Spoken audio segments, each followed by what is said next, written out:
Good evening and welcome to Open Your Mind Radio. You have myself, Alan James. Myself, Stephen George. Good evening. Good evening. It's Sunday the 29th of October 2012 and we have a packed show, loads of information, a great guest. Our guest on the show tonight is a lady called Kerry Cassidy. I'm sure you all know Kerry. Kerry's been doing phenomenal work and speaking to a lot of whistleblowers and getting a lot of information out there. She's an investigative journalist and runs Project Camelot.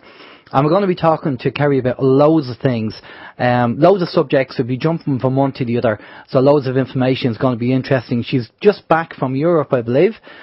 We did the Basis conference on the same day with Kerry. We're going to be talking about that as well. But before we get to all that brilliant information, we're going to find out what the communication channels are. Yes, we are, and here they are. The communication channels are email info@oymireland.com, by phone 046 927 1212, and you can also contact us direct through the OYM chat room. Yes, the phone number again, 046 927 1212. If you're going to ring in from outside the Republic of Ireland, it's 00353 469 271212. The chat room can be found at oymradio.com. That is the website. You will see all the relevant links there for the Facebook, anti-social media, Twitter, Skype, and the all-important email. There's lots of great links and information on the website there as well for your viewing and listening pleasure. We also have a lot of the podcasts there also.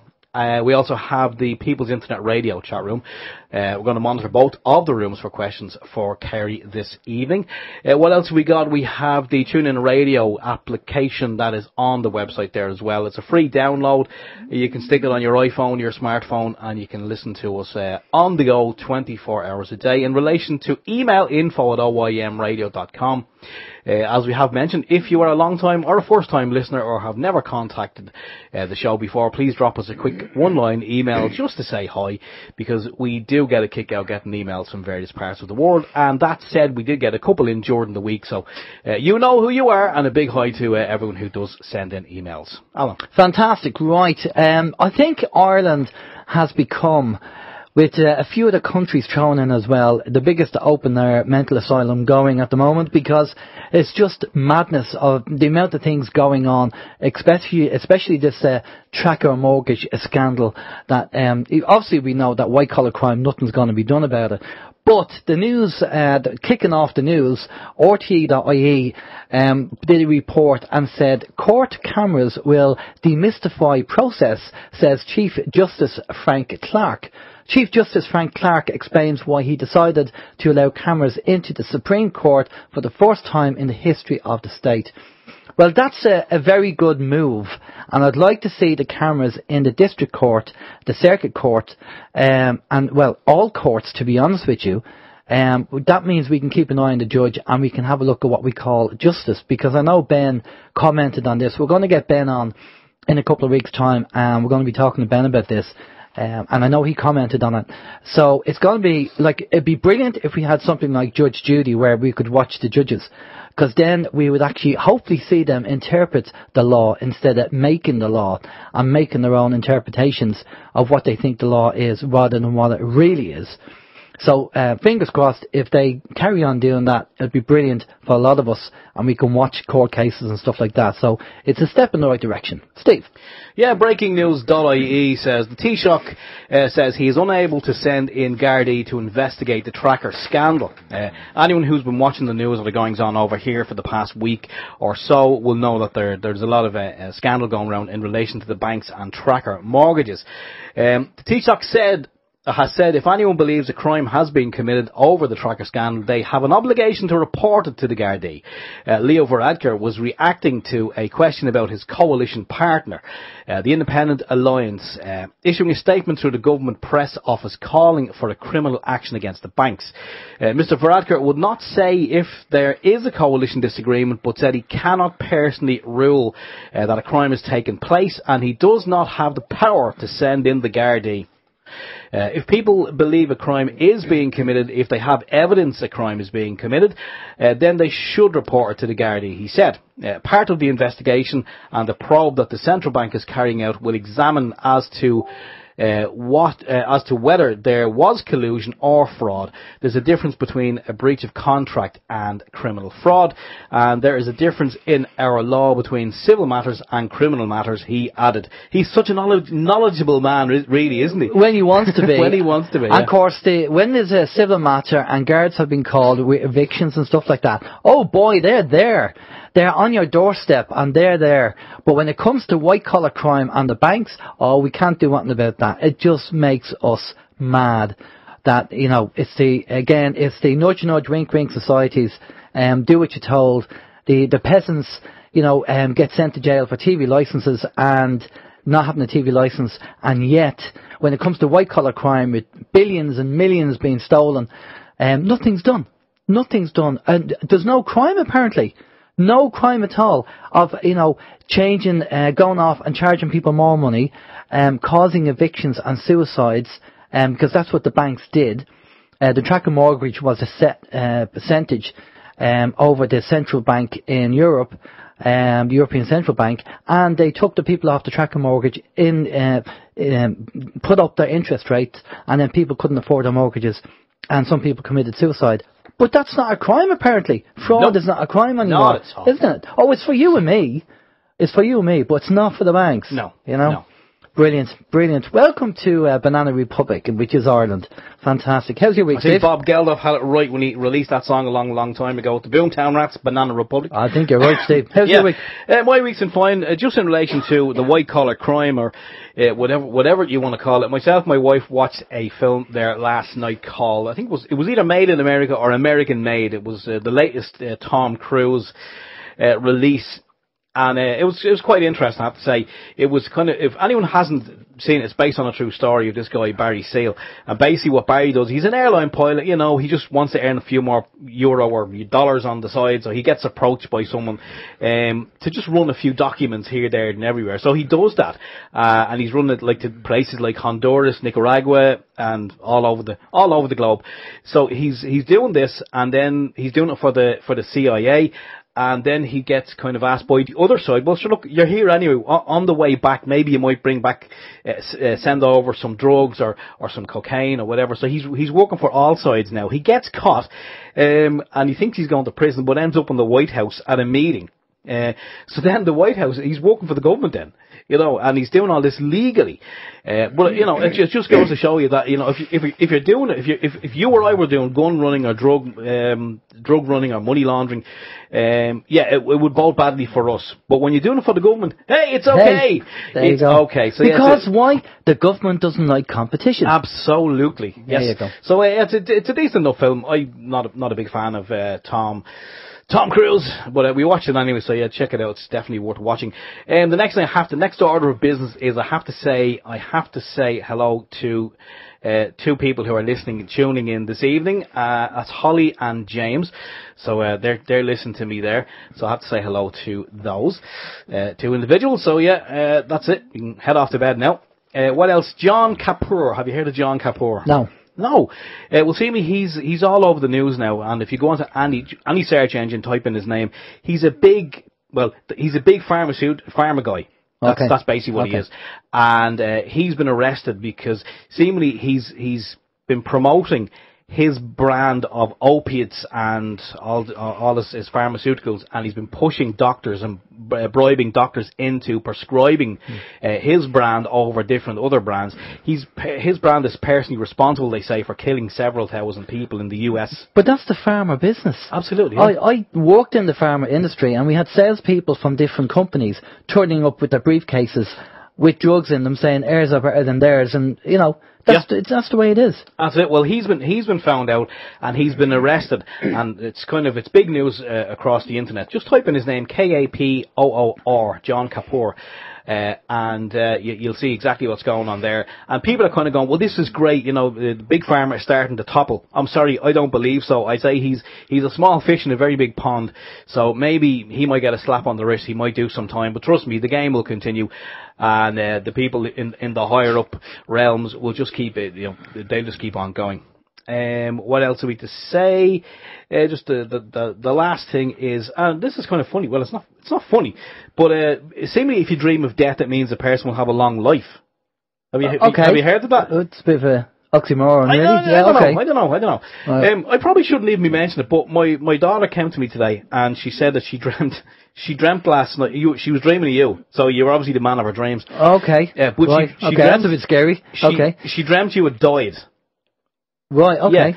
Yeah. Where it gets weird is, she said you had died and nobody knew what had happened to you, but you died anyway. And seemingly I was upstairs lying on my bed surrounded by tissue paper, uncontrolling. Oh, that's nice of you, mate. That's nice of you, mate. Okay, that's brilliant. Like a blubbering child. And seemingly my wife was there as well, and she kept saying, "What are you crying for? I'm your wife. I'm your wife." So I don't know what my daughter was thinking. That sounds a bit dodgy as well. It does, but no, I remember. It's man love, mate. It's man love. Well, whatever, whatever. You know, it's consensual. We're adults. Yeah. So seemingly I heard a long time ago that if you dream of someone's death, it means the opposite. It means they're going to have a long life. So best of luck. Oh, right, okay. Right. Enjoy your long life. Well, actually, we're going to be talking to Kerry about long life tablets, funny enough, so we will get to that. I'll have some of those. Yeah. Right, yeah, that's it. Nothing really too much else. Although I have been suffering. Well, not so much suffering, but I did get some flu-like symptoms during the week. And I don't know if anyone else has experienced this, but normally when there's a flu going around, you know the way you get the flu-like symptoms, the aches and pains, followed by a runny nose, a sniffly nose, and you end up in bed for a couple of days and let it run its course. Well, I got flu-like symptoms about, I think it was Thursday evening and Friday, and it didn't amount to anything. The symptoms were there, and they kind of came and went and came and went. They were there when I went to bed last night. There when I woke up this morning. You know the ones where everything aches, even running your fingers through your hair, what's left of it, your hair hurts, and a bit of a sore throat. But no, that's it. It hasn't gone any further. So I don't know if maybe there's something going around that's kind of flu-like, but not the flu. 24-hour thing. Probably a bug. I don't know. So it'd be interesting to see if anyone else has anything like that, any symptoms. That's it. Yeah, nothing else to report at all. Okay. Well, before we bring Kerry in, just a couple of things to mention.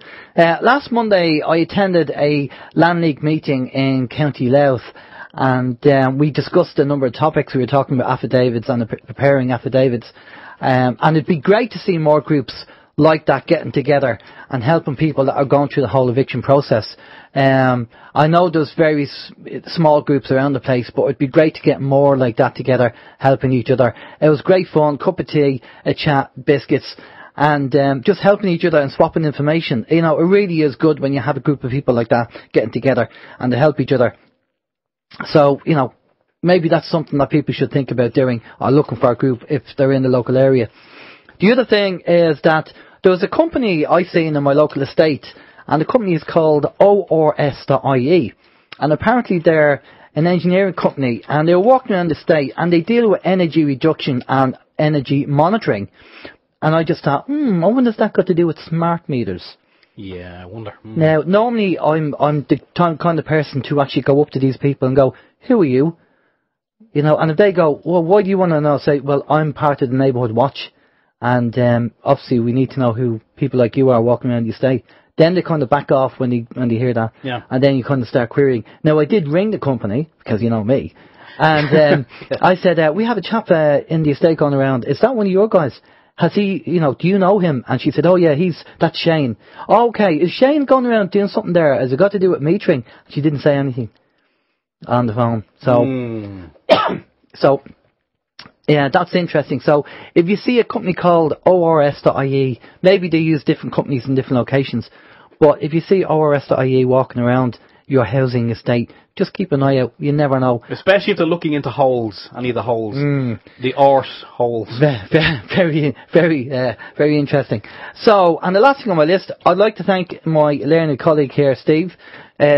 We finished off that project that I was doing for the men's shed down the local men's shed in the local area, and Steve came around yesterday and gave me a hand, and we finished it off. I enjoyed every minute of it, I have to say. It was good fun. It's good fun getting the old tools out and doing the you know, hand saws and everything else. Yeah. And we did it. And so on to the next project. We have a few things lined up to do, but a big thanks to Steve for that. Come here, just very quickly, if there are any men listening to the show of a certain age, And if there is a men's shed in your area and you have skills, even if you don't have any skills and you just want to, maybe meet up with other men, and well, not meet up with other men, but just have kind of a new sense of purpose to your life, especially if you're maybe unemployed, looking for work, or just have a couple of hours to spare.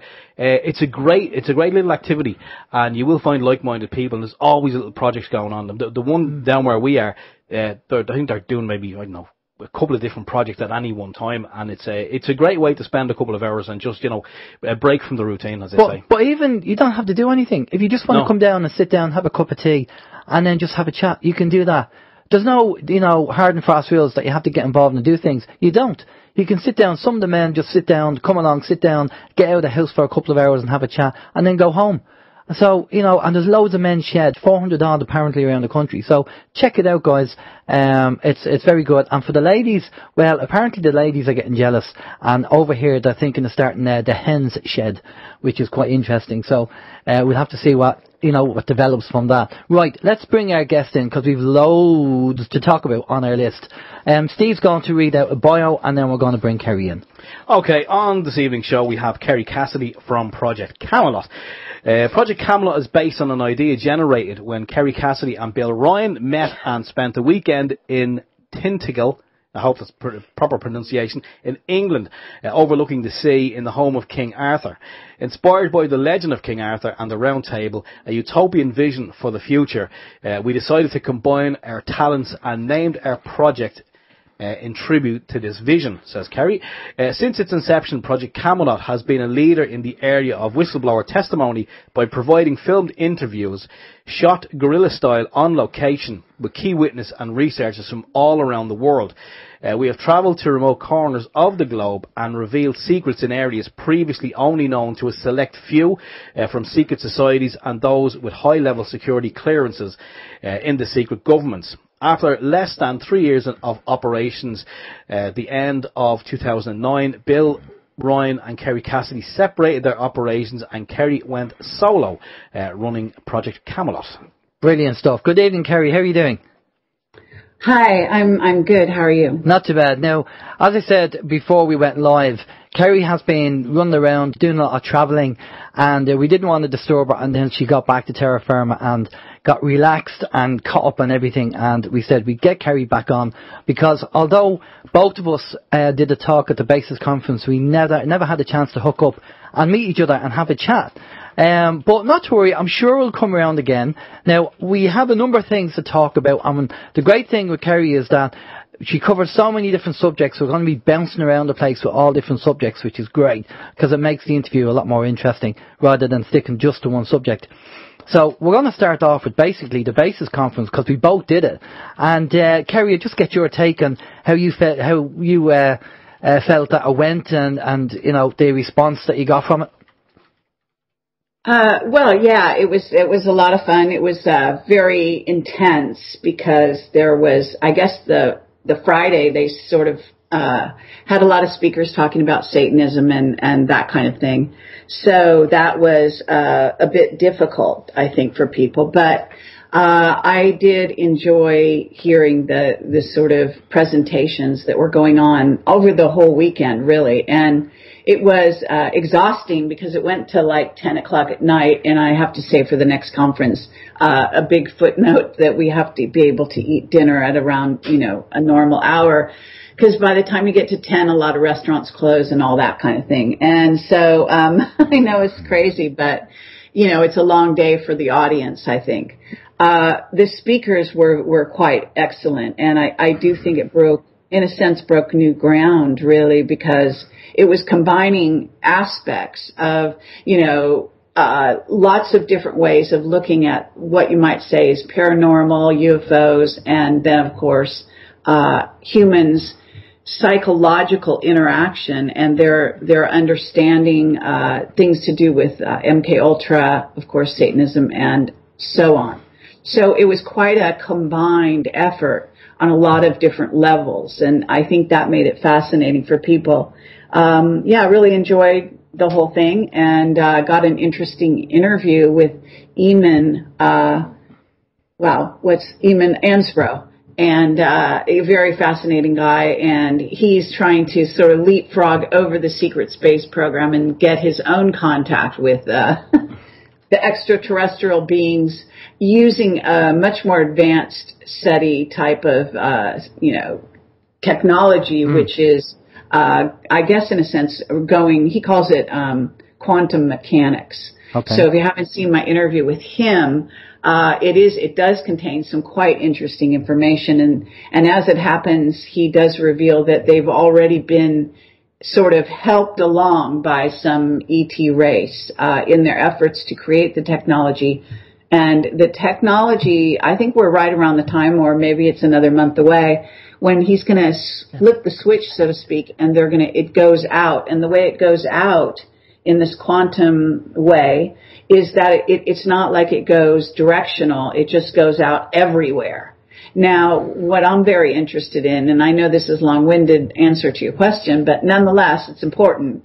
What I'm interested in seeing is whether he'll be interfered with, whether it's even possible to interfere with him, because he has sort of like this attitude that, we're just going to let everyone know out there in the billions of galaxies that we, little Earth, exist over here, and like, hello. It's like a big hello. And that means you're saying hello to the good guys and the bad guys. Yeah. If you have the philosophy and understanding that, as above, so below, and that, you've got positive ETs on the one hand and negatively oriented, or ETs that might not have your best interests at heart. And you've also got artificial intelligence of various kinds. So that would open up the floodgates, if you will, for the ones who aren't already here, which, of course, there are thousands already coming and going from here. But nonetheless, it's another step in that direction. So it's a fascinating interview. Encourage you to listen to it and sort of come to your own conclusions about all that. Yeah, no, definitely. And Eamon's been on our show as well. We've had Eamon on, so we did have a chat with him. And he was a great information again from Eamon. From our point of view, from the basis, Steve, we enjoyed it. The last time we did a talk was a few years ago with when we got asked to do a talk with People's Internet Radio down in Waterford. And then obviously we got asked to do the talk at, that's the first time the Basis Conference has been done in Ireland. And of course we have the Open Mind Conference in Waterford. We've been asked to do a talk at that in March next year. So again, we'll do the talk. Now our talk really involved around the waking up process, the psychology of how the mind works and the waking up process, and what we call the fluid belief system. Reason being because we all have to wake up. That's where we have to go. Everybody has to go, move from ego and ignorance to humility and wisdom. Our journey is to wake up, to become adults, not teenagers. So our talk was really all got to do with that. And we got good feedback from a number of people who've said it was really, the way we put it across was very straightforward and understandable, and they will start using the techniques because you know yourself, Kerry, when somebody wakes up, when the penny drops, and as Steve says, when you pull the curtain over and you want to see what else is there, and you have all this information and you want to go over to somebody and wake them up, and they think, oh, you're a conspiracy theorist, you're a nutter, So we approach it differently. We approach it from a psychological point of view, and we actually deal with how the mind works rather than the content of trying to force the content on them. Well, I appreciate that. We don't force content on anybody. Actually, people come to us. So if they come to us, then they wish to learn, presumably. So they come and watch our channel, and that's the way it is. And that's really the best way to do it. You can, as they say, you can lead a horse to water, but you can't make them drink. So exactly. There's no point. I don't think. I mean, I would be surprised if there's anyone out there trying to really force their point of view out there. Because it doesn't work. Sure, really, it doesn't. It's really consensual. Yeah, exactly. People are, people make their choices. They watch the entertainment they want to see. There are zillions and zillions of people now out there doing similar things to what I'm doing, what you're doing, and various others. So, this is a pretty run-of-the-mill kind of thing at this point on the internet. But there are a lot of people who are not really that internet savvy, who are still not watching, YouTube videos and not getting up to speed on various topics. So in their case, it's there for them anytime they want to check in, but they just have made the choice not to. So, in those cases, they're going to, they're basically going to listen to the mainstream, and they have been doing that all their lives. And in a sense, that is a force feeding, because they've been taught that in schools, taught that in churches. It's institutionalized knowledge, and they don't really have a choice about it. They've been learning it since they were little children. It's put blinders on them, unfortunately. And so, but it does take an act of will. A person usually will have to decide they want to know more, and they start questioning their world, and then they go out and seek knowledge, and that's how the process works. Yeah. So it's not a matter of force feeding. I think that what happens is a lot of people are also having experiences that have nothing to do with the internet, just experiences. They see something. Yeah. There's so much going on around us now, or they see an inconsistency, or they get targeted. They might get targeted electronically, not understand it, and have to research and see what the hell's going on. They might realize that, the food they're being given, I don't know, somebody in the news died of GMO food recently or something crazy. I mean, this stuff it comes home to roost. Their children may be affected in school. Their children may come across something. They may have children abducted. They may be abducted. So living on planet Earth is not, you don't live in a vacuum, and whether you like it or not, it will cross your doorstep. Whether you choose to sort of shut down and turn back and just become a mainstream sort of zombie, well, that's your choice, isn't it? It is. We always say, ignorance now is a choice. With the amount of information out there, it really is. And people need to wake up. And also, we kind of talk about the harmony versus disharmony. As you say, it eventually will come to the door, and they have to do something. Now, that could be a death in the family, or an illness, or a child, or something happening to disharmonize what they're doing, because a lot of people don't like change, and they will say to themselves, I'm not going to change because I'm in harmony with things going on in my life. I'm in harmony. Why do I need to change? And what we see and what have seen is something happens for that trigger to disharmonize them, for them to go off and start asking the questions. And I think that's happening more and more now. People are beginning to ask questions because, as you know, Kerry, a lot of stuff people are saying the world's getting worse. No, the world's not getting worse. Just a lot more is being revealed and coming out. And the things that we've said before that, people say that was a conspiracy theory, it turns out it's not. It's actually a fact. Sure, of course. In fact, there is no such thing as really conspiracy theory. There's conspiracies every single day in every single way. So a conspiracy is when two or more people get together to plan or plot something, and often something that is not to the betterment of others. So you can imagine that's going on constantly. Yeah, totally. I wish it wasn't. I mean, I wish that, humans were different, but, it's this idea that there are no there's nothing but conspiracies, as a matter of fact, because everything that we're encountering has been planned by a group of people some way, somewhere, whether it's the laws that people have made, your traffic laws or something. Those are, that's a conspiracy of a group of people making a decision for others. Yeah. And, so. Yeah, no, definitely. And one thing I will say that, and you have on your website, that you have this disclaimer on your website, which is like we do as well, that you don't necessarily agree with everything that the guests that you interview say. And I think that's very important that, we sometimes have guests on the show, and the whole idea is this is a massive jigsaw, and each guest we get on, hopefully they'll be able to give us a piece of the jigsaw that we can put in. But sometimes we might say, actually, that doesn't really resonate with us. So we normally just say, well, it's up to the listeners to decide whether it resonates with them or whatever. And I think that's important that you have that on as well, that just because you've done so many interviews that you yourself will probably say, there's some information here that I don't agree with.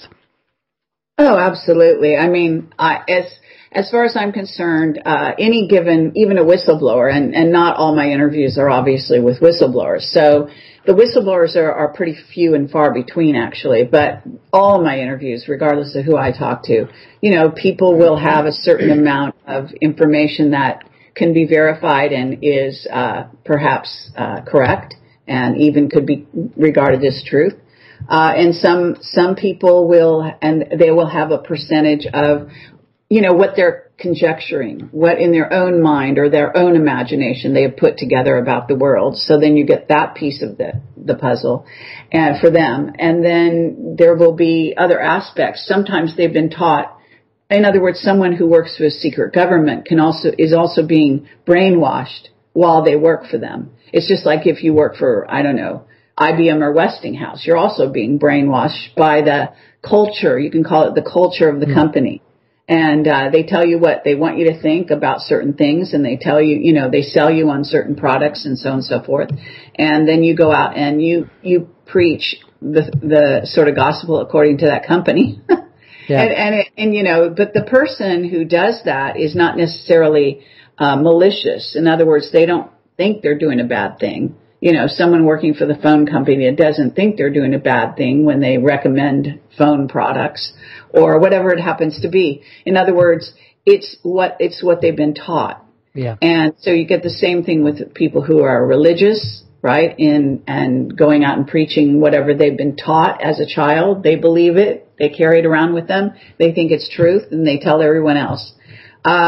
It may not be truth. It may be complete falsity. And so this is what you have to deal with. So in my line of work, if you want to call it that, as an investigative reporter / documentary filmmaker, I have discernment is really kind of the key to what I do, and my own intuition and whatever study I've done in my life, to educate myself, reading, etc., and also my you might call them downloads or communication with other beings, with all that is, or the creator, whatever you want to call that, or a direct line to my higher self. This information is also very crucial in helping me navigate these waters that we're dealing with here, this information that the whole world is kind of circulating around, and what's today's truth may be a falsity for tomorrow. So it is a moving target, you might say. But I do firmly believe there are some real truths that could be landed on. Well, John Irwin's famous quote is that they put the truth in a barrel full of lies, and it's very hard to find it. Absolutely, for sure. Steve, you want to jump in there? I just wanted to say very quickly, in relation to people being brainwashed, I think we've all had situations where people have, the phone has rung, and it's always during meal times, and it's somebody who wants to sell you insurance or whatever, or the doorbell rings, and it's someone there with clutching a Bible or some other religious type book, and they want to kind of give you the good news or tell you about the good book, and it may contradict what your belief system is. And we've had this happen many times.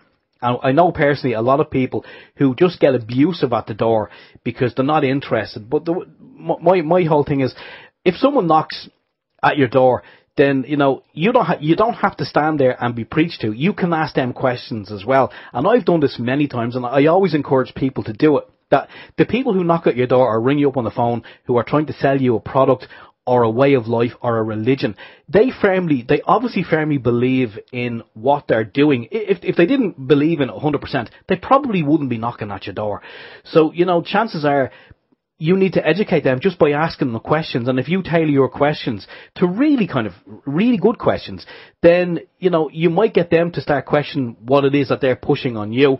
And maybe either that you'll have an awakening, and you'll subscribe to their way of life because it may resonate with you, or else they might take a leaf out of your book, and who knows where it will go. But there are a lot of people who do this, and they're not bad people. So and I just want to say, because I had one of those calls during the week, someone did ring me during it was during dinner time, and I made the mistake of answering the call.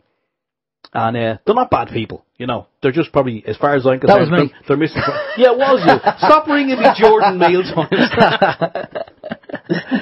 Yeah, no, you do get them, but yeah, exactly. As an ex-corporate person, Kerry, I knew I've been involved in that brainwashing cycle, and you think you're doing the right thing, and you realise you're not. It's all part of the programming. But talking about programming, and we'll talk about controlled opposition as well. I mentioned earlier about there's an awful lot coming out now, and we have to talk about the alternative media, because there's a lot of controlled opposition, and a lot of people have been exposed, and things coming about, saying, well, they're not who they are, and they're controlled, and they're, trying to tell you stuff, lead you down a rabbit hole, which is nothing down there. And I know you're very wary as well of people out there, and you use a lot of discernment. And I've seen interviews you've done where you've really questioned people, and fair play to you for doing that. But with what's coming out now, and as I say, a number of alternative media, what's your take on all of that stuff? And do you have your guards up, or have you heard anything, or have you been kind of surprised as well when you hear certain things about certain people and you think, oh, I thought they were legit and they're not? I don't know. This kind of thing has been going on a very long time, ever since I've been in the sector. So, and people are obviously saying, but they try to out, people, and they think they know, and a lot of times it's conjecture. Sometimes people really do research, and they have connections to intelligence agencies, and then they get the real sort of 411 or whatever you want to call it on somebody, and they put it out there. And I've gotten behind the scenes information about people that are out in the sector that I know is correct because of the source. But this is a moving target, and I think we have to be wary of who is putting the information out there when they're trying to sort of discredit somebody, because discrediting is often the job of an intelligence agency. That's a lot of what they do. And trolls are part of that process. So, in the early days of Camelot, I actually say, and sometimes I do it today as well, when I see somebody out there being maligned, being said to be, false in everything they do and say, and someone else says they really know where that person's coming from, and they're working for such and such, those are the people I actually want to interview. Because I think that when people start bad-mouthing people, it can sometimes be a sign that the person has something good to say. Now, there's the other side of that, in which there have been some people in the alternative sector that, and this goes on in mainstream as well, that people are sort of revealed for their actions and for some of the things that they've been saying and misleading people, etc. But this kind of goes with the territory. In other words, like I was saying before, not everyone has the whole truth and nothing but the truth. They have pieces of the truth. And around that, they often pack a lot of disinfo, sometimes not consciously, sometimes purposely. It depends on the person. So all I'm saying about that is that, yes, there are people being outed, if you want to call it that, by certain other people. But you also have to look at the person who's doing the outing. You have to look at the evidence, or the so-called evidence, and then you have to discern for yourself. And in the end, for example, I have a lot of interviews with people who have been bad-mouthed all over the web. Ashiana Dean certainly has. Dan Burish has. The list is really long, actually. Everyone, almost every Camelot interview, the person that I've done an interview with, has been badmouthed somewhere. And, it happens to me all the time, constantly. So I don't let that really run my world. What I do is I listen to the person, and I make my own judgment. And I think that that's all anyone can really ask. I can say that people have had whole shows dedicated, it's unbelievable to me, but dedicated to bad-mouthing me. That basically tells me I'm doing something right. And so that's cool. That's fine. If people want to spend their life, bad-mouthing me, that's their business. But, in other words, if people want to be influenced by that, they really have to examine their own conscience. And This is absolutely true of the mainstream. I mean, anyone the mainstream is really attacking is often someone worth listening to for one reason or another. And again, it doesn't mean because they've got the whole truth. I mean, Trump is an example, right? You've got a very maligned individual there. A lot of people love targeting him. He's probably put in office in part because they knew that would happen. He's got a very outgoing, kind of in-your-face personality that encourages that kind of treatment. And yet at the same time, maybe he's doing some good things behind the scenes. So this is the kind of thing that goes on. I think relying on other people to out somebody or to tell you if somebody is a good person or a bad person is really kind of stupid. I think you need to listen to the evidence. You need to put it, mull it over in your own mind. You need to listen to the person also, not just because what happens with a lot of this is a person will then turn off to somebody without ever checking out the real data. All they do is take some blanket statement, and of course the mainstream, there is a powers that be would love people to only listen to the mainstream and never listen to the alternative media. Because most of the truth right now is happening in the alternative media, not the mainstream. Of course. You know it. Yeah. So, while you're talking about the bad side of something, you might also want to look at the good side of it. Look at who's saying what. I think that's really crucial. I think we're all trying to do is find the truth, or what we see as maybe the truth, or on the road to the truth. And as we say, myself and Steve always say, it's like a big jigsaw, and every day changes. New information comes in, and which will contradict what we learned last week. So it's an ongoing learning process for new information coming in, and that's all you can do, because as you say, there's no one person that has the truth. So all you can do is to just keep asking questions and keep researching, and then if it resonates with you, great. If it doesn't, because we're all on different paths of knowledge. Some people are further down the road than others, and we just say be respectful for the people who are not as far down as you are. Because they're learning. And one of the things we said on the conference was, even though you might say to them, don't go down that rabbit hole because there's nothing down there, they still have to go down. They still have to go and investigate it. They still have to go and check it out just to see for themselves. So just let them get on and do it. And then, because as I say, everybody's on a different path.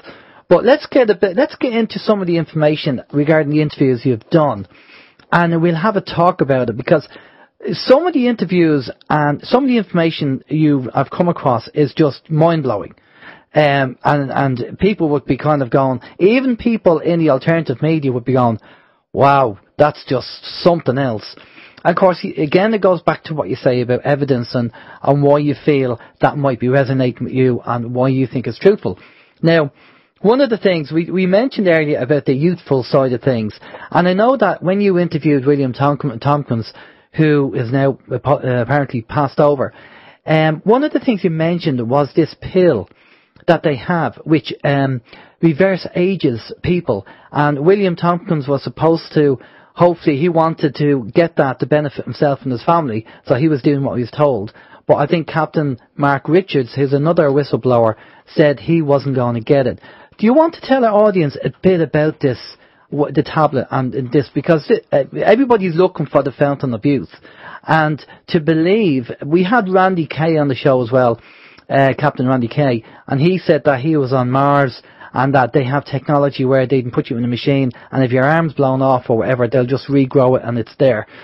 So do you want to tell us a bit about this, this tablet which does anti-aging? Well, I mean, I don't know any more about it than you do. I mean, we know that there is something on the market right now. I think Stephen Hawking is advocating it, or something that enhances your brain, the use of your brain. And there was a kind of cool movie made about that subject. It's interesting to think about that. And it's sort of what you might call Lucy syndrome, right? It's expanding your brain, and whether your body follows or whether your body breaks down as a result of having the brain speeded up in certain ways. But to get back to the pill, I mean, William Tomkins made this public in my interview with him, and that's about a 3-hour interview, and highly recommend it to people if you haven't already seen it. But, he was basically saying, now we've heard this already. We'd heard this from other whistleblowers in the past. We know that the Nazis had reverse aging, that they were working on reverse aging way back when. And so, I'm sure that research also came over to the secret space program back in the days of paperclip. So what we're talking about is something that is obviously been well researched. There is more about aging and reverse aging. I mean, one of the premises of sort of the history of humanity, if you look at what has been said about the Anunnaki, is that they came in around 12,000 years ago and put in a frequency fence to turn a lot of our DNA into junk DNA, which is now reawakening. And in the process, they also shortened our lifespans. Prior to that, apparently people, and I think the Bible even documents this to some degree, the people used to live, they could live hundreds of years, even 1,000. And the Anunnaki live a long time. My understanding is with the help of monatomic gold, which is not as usable for this version of humanity. So if you use it, you're not necessarily going to be getting the same effects as, say, an Anunnaki. But at any rate, there is a lot to this notion of what reverses your aging. And I am seeing reverse aging happening in general to the population simply as part of the awakening process, that our junk DNA is starting to awaken, that with that comes more longevity.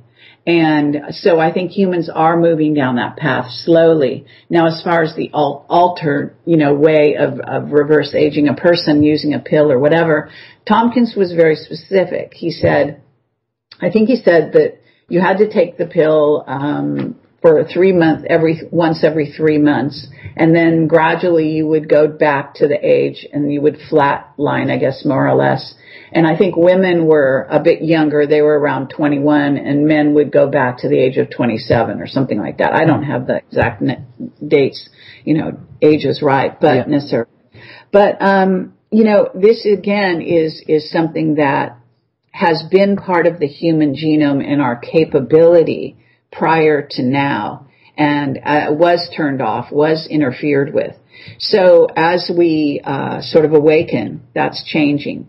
The reverse aging pill, of course, is something that the secret government is probably invested in. And there's also the television show Fringe that shows a way of getting what I have some evidence about, where they can go over to the parallel Earth and get a person and bring them back over here, even one that's died, and use that version of you. So, the TV show Fringe was demonstrating how that could happen, in obviously going through a portal. So this kind of thing can also happen. That would be tantamount to the same thing. And I have a time travel person who conveyed a time travel story to me that I reported on a YouTube, actually at a conference, one of my Awaken Aware conferences, that tells a story about a young man who has experienced this sort of thing as well in his own life, and also that there is evidence, not just one person, of Nazi scientists who have resurfaced and they are reverse aged. So there's evidence to this effect that there is something going on with that, that really does exist. Sorry, go ahead. I'm sorry, but I have a little bit more about this. Okay. So there's also Transylvanian sunrise, which has to do with the Romanian Sphinx and the underground base at the Sphinx or near the Sphinx that's now manned in Romania by the U.S. government. And the story is in a book called Transylvanian Sunrise by Peter Moon, but Peter Moon simply translated a journalist, a Romanian journalist, had it translated from the Romanian. And I think he maybe writes his own foreword or something like that. But basically, it's the story of this. Actually, there's Transylvanian sunrise and then Transylvanian moonrise. And it goes back to what's called the Philosopher's Stone. And the Philosopher's Stone is supposedly, it's described in detail in this book, And I've always known about it, and people who are part of the Illuminati know about it. And it has to do with the process of not aging, and that there are some people who have tapped into the secret ability to not age and to reverse age themselves in essence. And it has to do with finding a stone that it's kind of more symbolic than literal, but nonetheless, it's you basically time yourself in connection with this material object, in this case a stone, and then you every time you connect with the stone, you remind yourself that you haven't aged, in essence, and that reprograms your system to age. So it is, there are secrets to do with not aging that go beyond taking a pill. Okay, because Gas, when you answer a question, it just brings up more questions from there. But the one thing I'll say, and I'm just kind of making a note of this, I'm just saying it, the Randy Kay interview he did, and Randy talked about the equipment that they have that you put them in the machine, and if your arm's blown off forever, it'll regrow. Have you heard anything more about that? Or I know you probably have spoken to Randy. Oh yeah, I interviewed Randy Kramer, and highly recommend my interview with him. I think there has been some controversy around him, that I understand, and some people have, sort of reported various aberrant behavior or something like that. I'm not sure about all that. I haven't been in direct touch with him for a long time. I did invite him for another interview at some point, but I can't remember. There was a reason why I couldn't do it. He apparently claims that he's reporting to a military person who's part of the secret space program and who is basically directing his sort of activities, if you will. And there are other people like him that have come forward telling a version of the truth who have been directed by the military to do so. And you could, in a sense, you could say that William Tomkins, who claimed to report to Bobby Ray Inman, was one such person as well. They are monitoring this sort of thing, and this, of course, is heavily monitored. So a lot of it may also be very orchestrated in some ways, and they are selecting what you know and what you don't know, or what you're told and what you're not told. So it's a real mixed bag. But it's important to, obviously familiarize yourself with the major, you might call them the major players in this sector, and then start to drill down and understand what may have more sense of truth than others. But yes, growing organs and various things, and these things are probably in our future. I mean, they show us the technology through Hollywood. Elysium is one where you get yourself in the machine and you can heal yourself. So I'm sure using Hollywood Looking Glass technology, the Last Mimsy, there's multiple movies out there that kind of show us some of the tech. But one thing I just want to talk about also about this is the Kool-Aid. You probably have come across the whole idea of again re-aging, or getting keeping age at bay, and some of the elites are taking the Kool-Aid, which is a certain blood.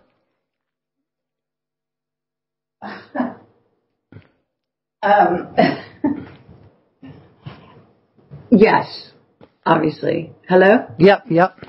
Yeah, I wasn't sure you could hear me. I didn't know if something was going on there. But anyway, obviously, that is a common practice of a Satanist. Yeah. And that is their motivation, is to reverse age themselves, to feed off the fluids and the blood of other humans in order to stay young, a vampire kind of thing. Well, we have to, obviously the movie Jupiter Ascending kind of gives us some kind of look into how maybe certain negative ETs see us, the whole looshing of energy and human trafficking that's been going on. I don't know, have you seen that movie? What movie is it? I'm sorry, what movie? Jupiter Ascending. Oh yeah, of course. Yeah. So because we've obviously heard about human trafficking and that they're looshing energy, and not just the actual emotional energy, but also in the physical bodies and stuff like that. Yeah, I mean, all of this is very commonplace when you study the sector and you understand about, I mean, the reptilians are doing this, the greys are doing this, certainly the mantid beings are doing this, and, if there are other beings as well. What it's normal. I guess this is what's going on in this sector. Beings feeding off the energy of other beings. Mm-hmm. And so you get predatory species that are coming to the planet that are going to feed off human energy. And you also get sort of humans that have, let's say, a high degree of probably reptilian DNA that are also vampiric or other races, possibly dragon moths related to them.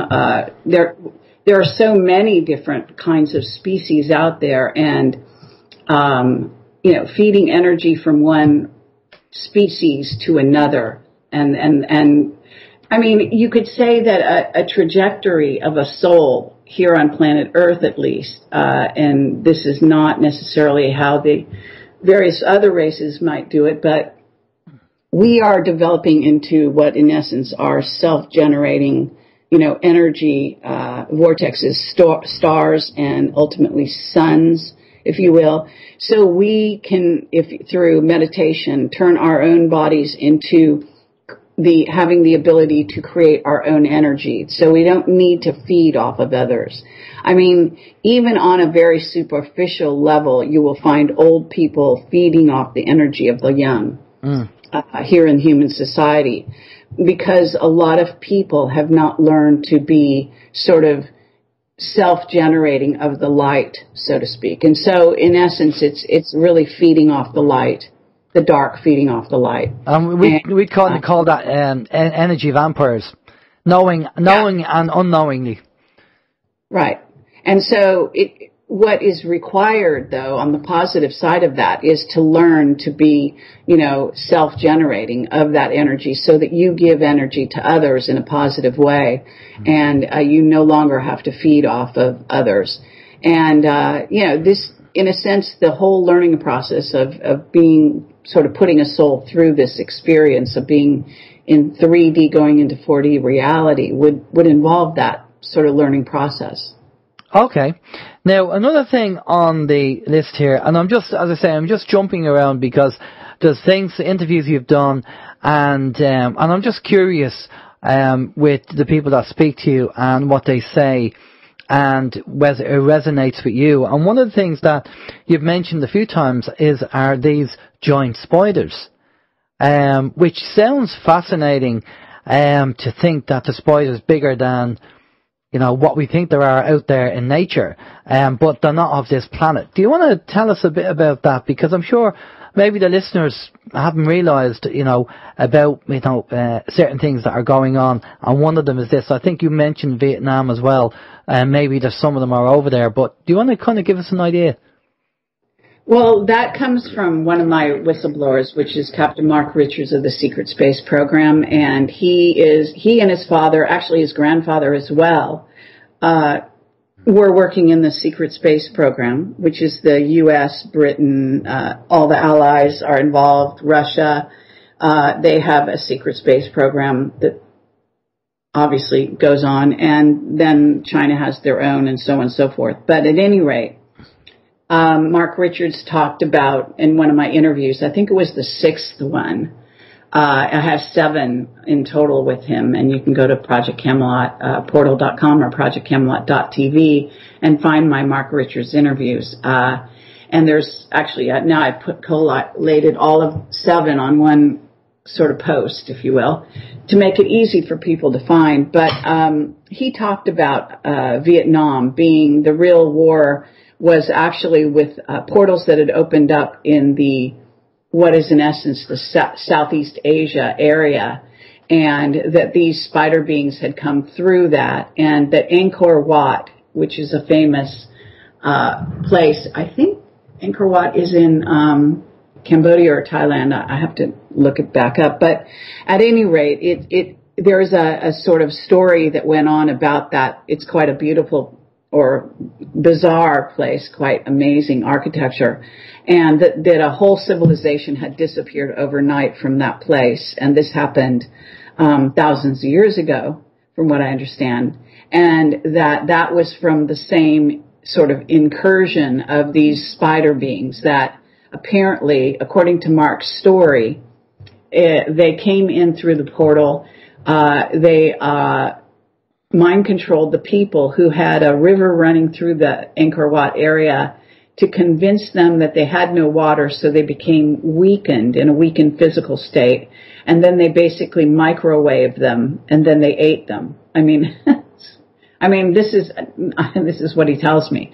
So he's a fascinating person, and like I say, I go and interview him in a Northern California prison in Vacaville, California, and he's a medium security prisoner. He's been put up on charges. He's in essence what you might call a political prisoner in this sort of, I call it the War of Worlds. And here on Earth, he is a persona non grata to the powers that be that are trying to run the Earth. He is, in essence, he's a real whistleblower, and he basically is in prison framed for murder that he supposedly masterminded. He didn't do the murder, but two other younger men supposedly did the murder, but they did it, I don't know, because he supposedly told them to. I don't know. Anyway, they're bogus charges, but he has fascinating contact with various beings, including the raptors, which are, you've seen them in the Steven Spielberg dinosaur, Jurassic Park movies, if you're wondering what they look like. Anyway, he's quite psychic. He worked in the military industrial complex. He and his father and grandfather, he grew up in it, and the stories are really extensive. So recently he revealed that there were these spider beings coming in through portals, that they had returned shortly after World War II. And that during World War II, countries obviously had their attention on other matters, dealing with what is in essence the reptilians and the Nazis, and going to war with them. And so they took their attention away from the Southeast Asia area where some of those portals are, and they got an infestation. That resulted in the Vietnam War. It was a cover-up for the battle with those beings, and closing those portals required ultimately nukes, from what he said. I did a video interview with a woman who regresses people, and gosh, her name is I'm not thinking her name this moment, but at any rate, you can look up Vietnam and find this video, and I could do that at the same time. But anyway, and I had a couple of Vietnam vets who have come forward, at least one who was told by a couple others who didn't want to come on the show, but did acknowledge that they think that they were mind controlled not to remember these spider beings, so to speak. That's, Lori, actually, her name's Lori McDonald, and I had a guest named Jim Sheehan, who came forward. He was very brave, quite a rare thing on the side of a Vietnam vet to actually say that he believes he saw something and remembered it. So, yeah, it's a fascinating story. There's more to it, of course, and so on. It is, it's fascinating, and I would say to the listeners that are, listening to this and thinking, this sounds mad. Again, just keep an open mind and do your research and check it out and have a look around, because, there's so many things going on this planet that we just don't understand. Challenge your belief system. Don't be set in stone. Challenge your belief system. Right. We're going to go over to a few questions that Steve has, and then there's a couple of more things obviously we have to go through, but we'll get over to the questions. Steve. Yeah, I've got a fluid belief system, as you know, but is it okay if I don't believe in gigantic spiders? It's totally fine. And, I wanted to say to people, though, that lately I have been saying this so that this might help you in this regard. A lot of people don't realize that the earth was terraformed and that we are not indigenous to the earth. We came from, as Bob Dean says, the stars. And we are, there is more than one seeding of humanity, and they were wiped off the globe more than once. And this particular seeding has become ascension sort of qualified, if you want to call it that. And that in the meanwhile, it's also important to understand the ET races, of which we are related to many of these races, 12 or more races really. They are in essence our progenitors, if you want to call it that. And they terraformed, and then they brought species that they basically, the creator and the ability to become a creator is very creative, and we are learning how to be creators. That's another thing that humans are here to sort of re-experience, if you will, and is that journey to becoming source. And so, in essence, every being on the planet, that includes plants, animals, spiders, you name it, you can think of it as a microcosm of the macrocosm. And if you think of it that way, it begins to make some sense, that it's not an accident that we have, mantid beings that look like praying mantis that are little bugs on our world right now. But they are basically, in other words, I think that everything put here is a reminder of the races and the types of races and the types of body shapes and sizes and this and that and proclivities. In other words, people they're terrified of spiders. There's a reason, because there's a history with spider beings. This stuff is, if you start thinking about it logically, it actually starts to make sense. But I mean, as you say about us being creators, would it be fair to say, Kerry, that let's say for argument's sake, there are no gigantic spiders, but people keep talking about them and telling people about them? Would it be fair to say that if we keep thinking about them, then we bring them into existence, we create them? Well, it's fine to think that. You may attract them, but they already exist, so okay. It's they obviously exist, and you can see them here on Earth.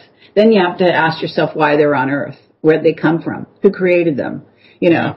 Did God sit there and make a little spider being, or what? It's really important to start to, drill down and really make sense of what you're seeing and what you are understanding.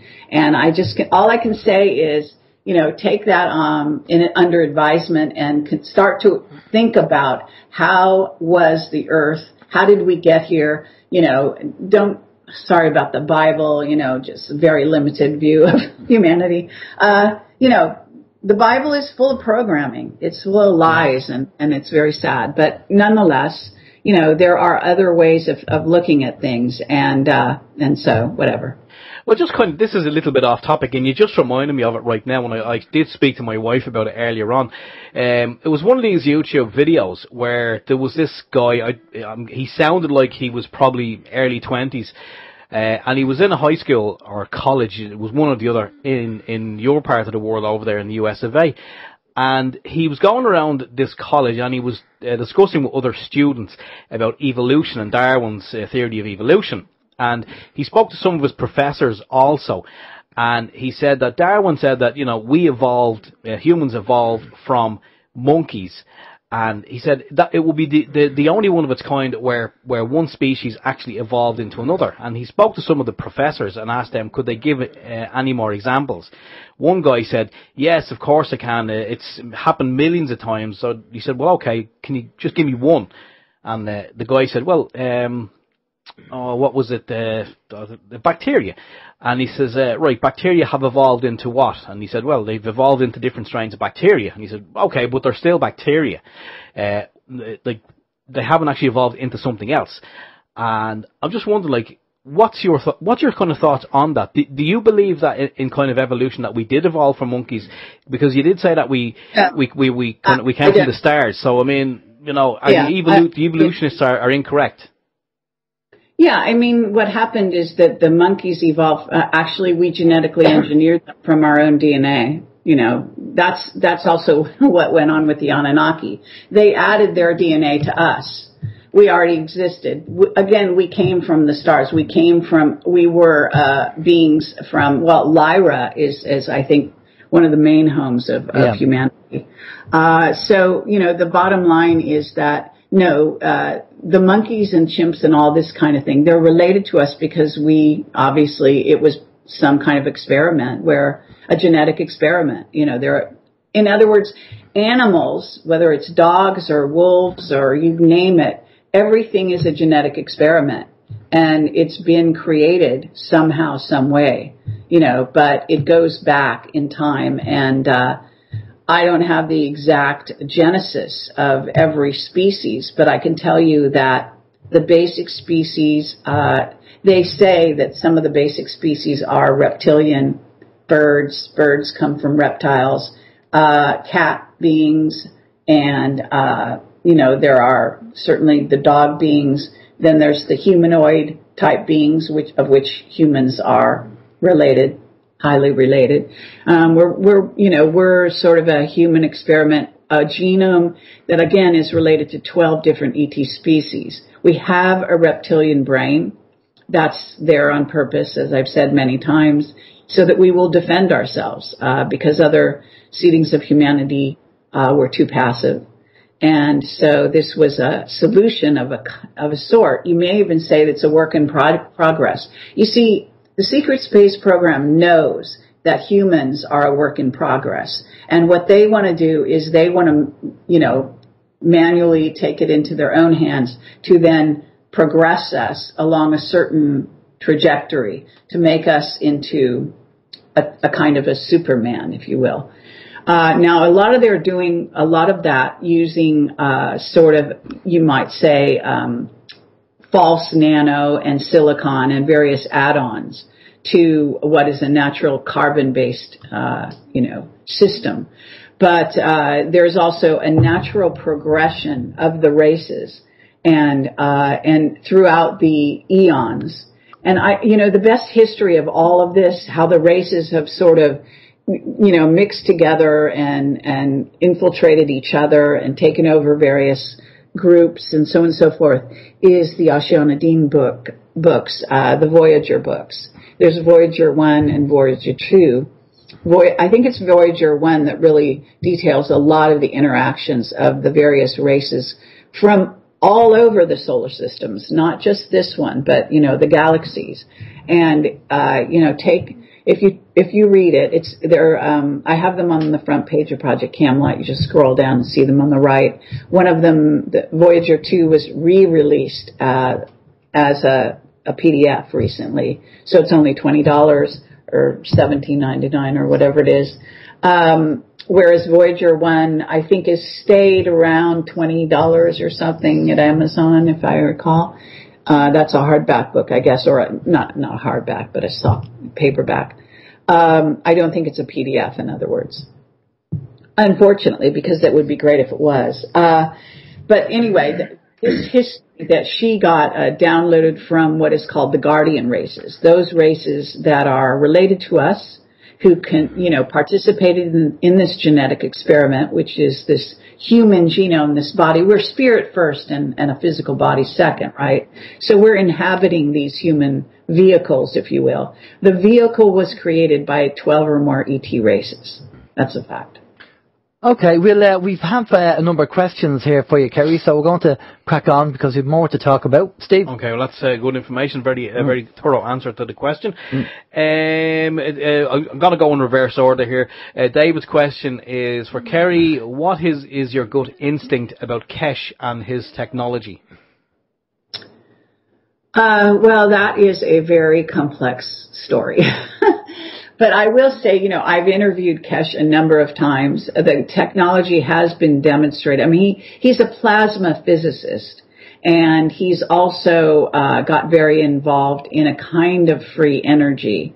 And yet there seems to be some problems with demonstrating that technology on planet Earth. Now, whether the problem is with Kesh or the problem is with the secret space program that keeps messing with him in a big way, I don't know. I can tell you that, he has various people that have been able to generate experimental results that do, like, for example, I think they sort of put a lighter load on their electricity by putting this generator or something. I'm not into the science so much or explaining it.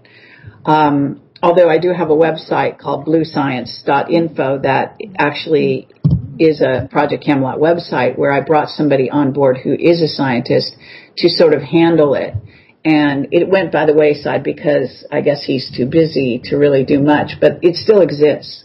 And I think it's, anyway, so, but the point is that Kesh he's got very, he's Middle Eastern. He was an Iranian physicist. And so his view of reality is not like a Western scientist. So when he's asked a question, he does not relate to the world like, the Western sort of scientific method, if you will. Yeah. He sees it more holistically. He sees it in terms of the way a person who is, based in Eastern philosophy would see it. And so it's non-physical in many ways. And everyone knows, you can get energy from the vacuum. And this is what Tesla was able to do. And, it's demonstrated through history. It's also completely, submerged and people have been killed. Tons of free energy activists and people who have scientists Brian O'Leary, for example, the ex-astronaut who he interviewed, he went around the world interviewing free energy scientists. He himself was a scientist. He taught at Caltech here in California. He was trained to be an astronaut to go to Mars. They canceled the program, so he never went, but he was a trained astronaut. He's quite a famous figure. He has since died, but we interviewed him, and he left the country because he was being threatened, simply because he went around and interviewed these free energy activists and inventors. He wrote books on it. You can go onto Amazon and find his books, Brian O'Leary. So this stuff is real. It exists. It's being used. It's used in, of course, UFOs travel using this form of energy from the vacuum. And it's talked about in so many different ways and forms and fashions that, it's a huge subject. So Kesh is really just one in many that is dealing with this. Okay. Next, Steve? Yeah, no, it's very interesting the way he gave a lot of his information away for free. You could actually just download it. Yeah. That's quite interesting. You mentioned earlier on, Kerry, about Stephen Hawking, and I actually mentioned this a couple of weeks back. I had seen some information that said that the Stephen Hawking that we see today is not the same man of back in the 60s. Yeah, they reckon that the disease that he had, he would have only lived possibly another 3 years, so he technically should be dead. So some people are saying what we have at the moment is possibly a clone, and he's been kind of mind controlled and mind fed from NASA. Just wondering what your thoughts are on that. It's entirely possible. I could also say maybe he's been given some reverse aging drugs and it's the same guy, Yeah. Yeah. But yeah, so, it's possible. I mean, he does say some really stupid things for a supposed smart person. So, what can I say? I think he is part of the cover up, basically. Mind you, but you've heard that before, Kerry, that some people are so smart they're stupid. Yeah, but usually it's motivated by wanting to go along and get along with someone who's threatening their life or their family's well-being or whatever it happens to be. Okay. Okay. Right, where will we go next? Question from People's Internet Radio. How many Anunnaki has Kerry personally seen? Well, first of all, there's almost, from what I understand, the information out there says that there is almost no human that doesn't have some degree of DNA from the Anunnaki at this point as a result of the intervention in our species that happened around 12,000 years ago. Unless you're what you call a very recent rendition ET that's here on the planet, or you're just simply occupying a human body and you're full ET from one race or another. But with that caveat, so that means that not only have you met them, but you are them. In a sense. Now, as far as a full-blooded Anunnaki, I don't know that I've ever met one, although it's not impossible. I do get approached at conferences by some very interesting people. I have met some people that I know, for example, are more recently Pleiadian, let's say. And I often know when I'm talking to somebody who comes sort of has DNA from various races that are not as well known as others. I have sort of a sixth sense about this. So if I met somebody who was full-bred Anunnaki, I probably would sense it. So I'm guessing maybe not. Now, whether there's anyone on the scene that's a well-known person who has a large amount of Anunnaki DNA, no one's coming to mind just offhand, but that doesn't mean they don't exist. I'm talking about, is there a president or a member of Congress or a star, or a rock star or somebody who's out there and is possessing a lot of Anunnaki DNA. I mean, the Anunnaki, as talked about by Sitchin and as depicted on the walls of the temples in Egypt and Iran and Iraq, they're drawn. I mean, they're carved, so you can see what they look like. And my understanding is some of the Anunnaki that have come here, they must be some kind of hybrid because they're not tall. They're like more like conventional human size. So I'm not sure how they're managing that, but the real Anunnaki should be around, from what I understand, around 9 feet tall, I think. Wow. We have a number of questions still, and we're looking at the time. We have about 25 minutes, so what we'll do is if we can fly through the questions, because we've more to talk about, and we have to obviously talk about the positive side of things as well. We have to do that at the end. So what we'll do, I know, if we had 5 hours, Kerry, we still wouldn't get through everything, but what we'll try and do is we'll try and quick fire the questions over to you, and if you give us a kind of a quick answer, that would be great, so we can get through them all for our listeners. Steve. Okay. Joan says there are different markers that can be found in blood to make up 8 possible blood types. She's wondering, what are we? And I'm going to add to that. I'm going to say, in relation to the likes of the DNA, is there any ways, like someone, like, let's say for argument's sake, me, I don't know if I'm fully human or if I'm synthetic. I believe I'm human, but I don't actually know. Is there any tests that we can do to find out? Well, I'm not a scientist, so and I'm not a biologist, so I can't probably tell you that sort of thing. I can say that you can do meditation and ask those questions about yourself. I think that there are a lot more than 8 markers or 8 bloodlines out there. This is a huge melting pot of races at this point, and we have been, they've been genetically messing with us the whole time. So even now we're getting new races coming to the planet, children being born with, that are augmented from other DNA from other ET races, and some of whom had probably never been really on the planet before and are adding to the genome. So, as far as what you are and how to know what you are, I guess meditating on yourself, starting to study, for example, Simon Parkes, he says he is, related to the reptilians and also the mantid beings. This is something that's come through to him.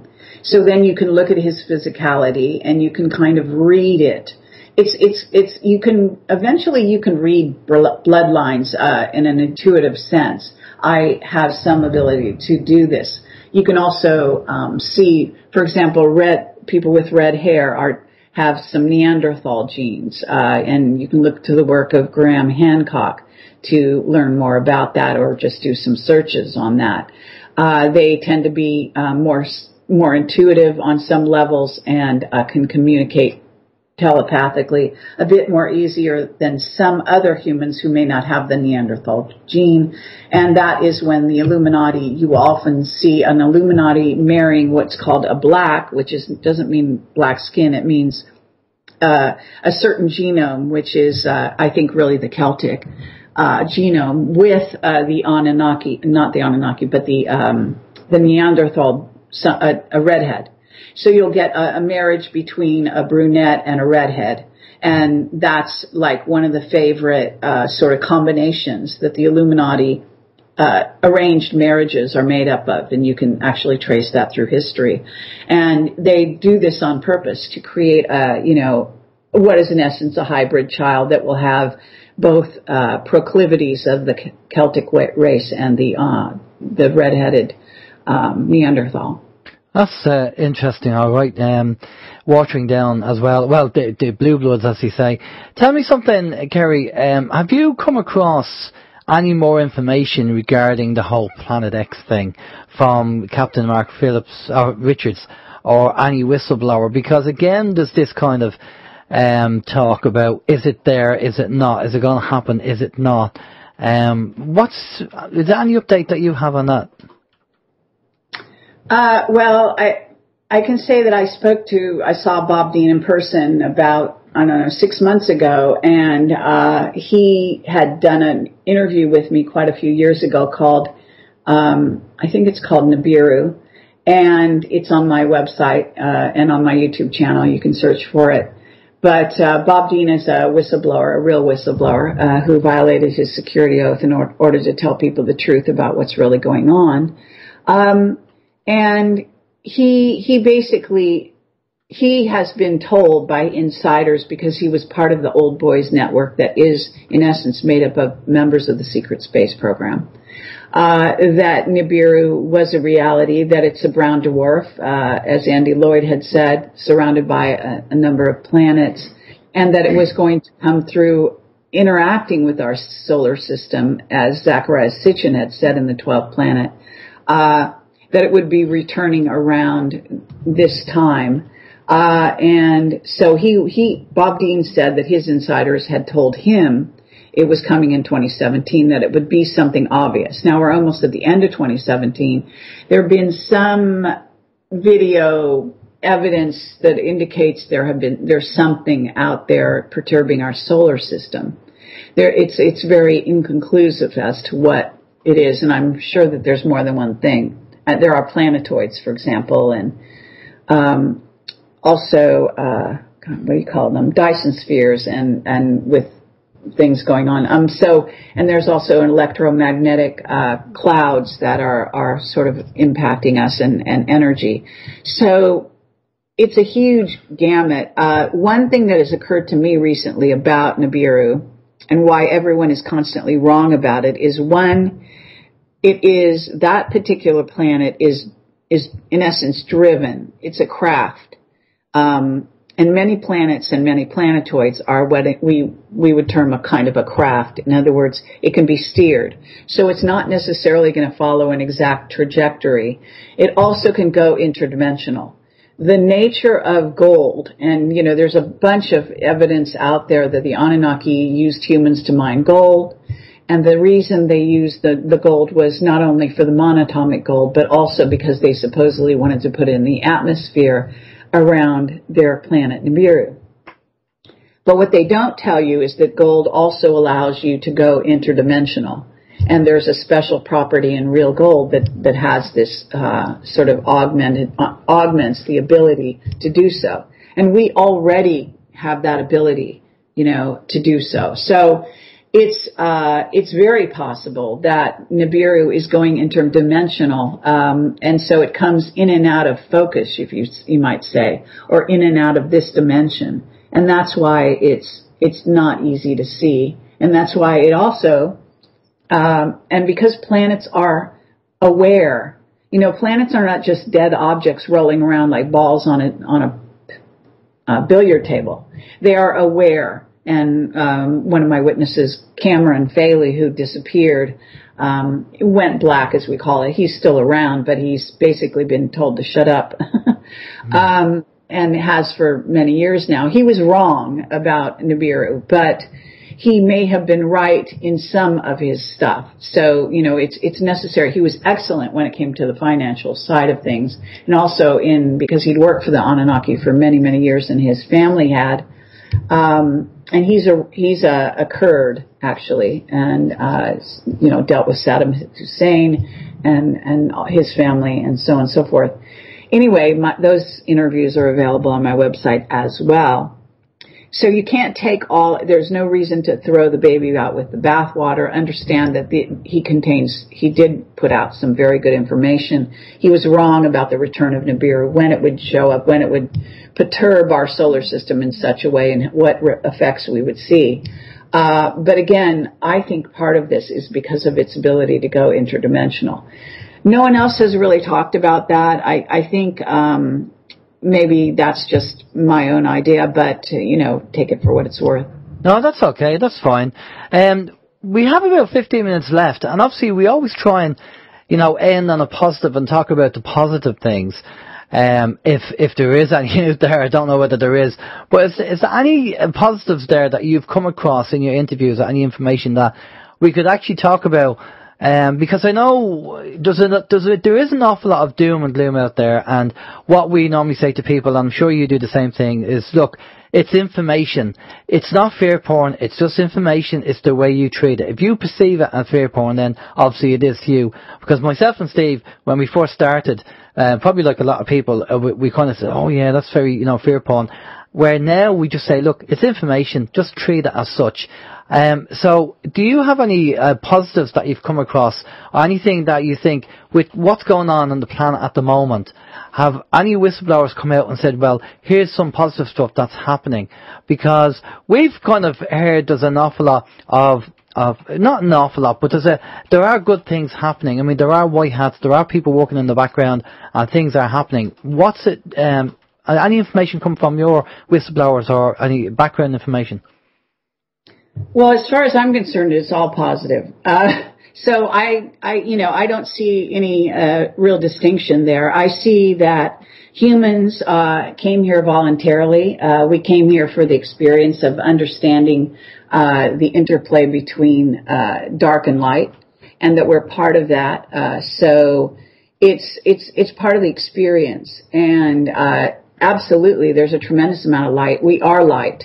And like I said, when I tell you we're an ascension-ready planet, that it is qualified since 2012 to be group ascension friendly, so to speak. The portals or the stargates are open for that. That means that you can move out of this sector of 3D going into 4D. You can leave the game, if you will, leave the hologram, and go into another hologram, possibly. You're just consciousness, and I consider all those things I'm saying as positive. I consider the War of Worlds, in a sense, as a positive, because what comes out of that is intelligence, learning, enlightenment, etc. So I don't see a negative future for humanity. I see an incredible positive future. And I think this genome, if you want to call this physical body that we inhabit, and you want to know, what are the chances it's going to survive through all these, wars with various negative ETs? Well, there are plenty of positive ETs, what are known as the guardian races, who are watching this play out, who are in some cases taking part and helping out, and have helped out in the future, the past, and will help out in the future, et cetera, that we are also becoming more and more awake as time goes on, and this is a very positive, good thing. And in fact, I think what is happening right now on planet Earth is not a negative thing. In other words, it's a good thing. It's a good thing that the financial system is destroying itself. It's a good thing that humans are waking up, and the blinders are coming off, and they're realizing all about this, pedophilia, and that their children are being, stolen or kidnapped or eaten or whatever. I mean, why was it better when they didn't know? It wasn't better. I mean, they were just stupid. They just didn't know any better. So these are good things. Awareness and being awake, this is a very positive thing. So I don't see the negative in quite the same way as you may be depicting it. Well, we try and not look at things that are negative. We just see it as information. Now, obviously, there's a lot of revealing, and we were told that 2 years ago. by one of our guests that basically we're going to see more and more revealing. And what's going to happen is, I mean, we've been in the game for probably about 16 years, being open-minded, and I'm sure you've been involved in it a long time as well. So we have acclimatized to various information, but for anybody who's waking up now, it's just probably a mind meld of information if they kind of see what's going on. And that's kind of scary. Maybe that's why we're seeing a bit of madness out there, because people just can't handle the energies and can't handle the information. Well, I actually, there's, if you want to call it, and there's controversy as to whether this is true, but I do believe humans learn through osmosis. So the more people wake up, the more people will wake up. And all you have to do is be in their presence, and they're going to start, their genome, their DNA is going to start turning on and start waking up. If you carry a field that is energized and higher frequency, you change the frequencies of the people around you. And as we have this radio show that you're having here today, that's exactly what we're doing. We're sending out a wave, a field, if you will, that is going to infect and, basically wake people up even more than they're already woken up, because they get validation through various things from listening to each other's voices and speaking truth. And so it gains momentum. You could think of it as a wave of energy. And so, in essence, I think it's a problem and a mistake to sort of undermine or to think that humans are not going to be able to get up to speed quickly. There's sort of the 100th monkey, sort of syndrome, if you will. Yeah. So that we have done, some of the people have been very awake for a very long time, who have been sharing their truth for a long time, around other people that have been sleeping, in essence. Actually, it jump starts them. And so you're going to get children. Not only that, but children are coming in, like I say, new children being born and have been born for the last, say, 40 years, coming onto the planet with very well activated other aspects of their DNA, which is jump starting the people around them. And they themselves can get up to speed very quickly, and already probably are. So, I think it's a mistake to think that it's going to be really difficult for the people waking up now. Actually, it's much easier to wake up now than it was, let's say, 50 years ago. Yeah. Well, we'll keep an eye out for that. I'm going to sit in the fence on that one, because there's so much to take in, so much information to take in of what's going on. But then again, you take it in your own stride, I suppose, and you filter out what you're interested in, and then just you're on the path of knowledge, and maybe you take it from there. There is other questions there, and one of the questions I thought was a good question to ask. It's that one from where's the one from? Oh yeah, Shane's one. Shane's question. Yeah. Shane was wondering, Kerry, can you please ask Kerry, of all of her interviews, which one shocked or surprised her the most? I get asked that a lot, and I have to say that as it happened, when I started Camelot, I had already done a tremendous amount of research, and I was writing screenplays to make sci-fi movies. So I had already come across almost all of the data that eventually came out through the whistleblowers. There wasn't anything that I've heard that is super shocking. I would say maybe the revelations about the spider beings is one of the more shocking things that I've ever heard. The being there in Vietnam. That seemed completely outrageous, but at the same time it resonated as being very, very likely. And since then I've gotten other validations on that score. So I think there are more sort of revelations coming, but once you open your mind to this sector in a certain sense, and when I started Camelot, and with Bill Ryan, we had an open mind. In other words, we didn't decide what was the truth. We decided to be open to whatever came to find out more about what we already knew. And both of us had been heavily researching this sector.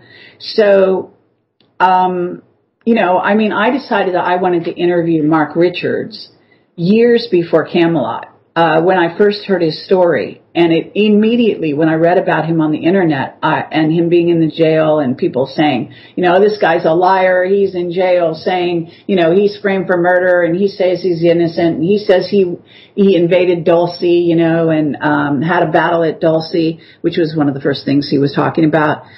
His wife was out in the circuit saying that, and it resonated with me instantly. And I thought, this guy is for real, and I would love to interview him one day. And at that time, I didn't even know I was going to be an interviewer. Okay. You know, I'd been a journalist, a trained journalist in college, but I kind of left that behind to make movies. And so all I can say is, you know, nothing is that shocking. The most shocking things happened to me before Camelot, like when I used to think reptilians were imagined and they didn't exist. I totally accepted the notion that we're life from other planets were here and other beings and this and that. But reptilians just seemed so bogus to me. I couldn't believe that they were real. And then I was meditating, going into a meditation, totally conscious one day, and I somehow tapped into an interdimensional, you know, sort of whatever was there around me, and I saw this Shakar, which is the reptilian royalty, winged being, gigantic, flying by me. He was clearly very aware. He was in this interdimensional space, is the only way I can relate it. And he was conscious of me, and I was very conscious of him. From that day forth, I knew reptilians were completely real, you know. Wow.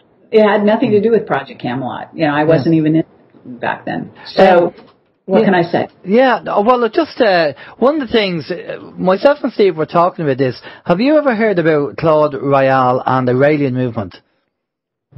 Yes. Okay, because one of the things that Claude Royale, we won't go into the story because we don't have the time, but myself and Steve were talking about this, that maybe down the line with future technology, and they might be able to do this at the moment, is imagine two rooms like you have it's like a bit like The Fly, the movie The Fly. So you have these two cubicles, and what you do is you'll go in and you'll say to the person, right, they'll say, what kind of body do you want?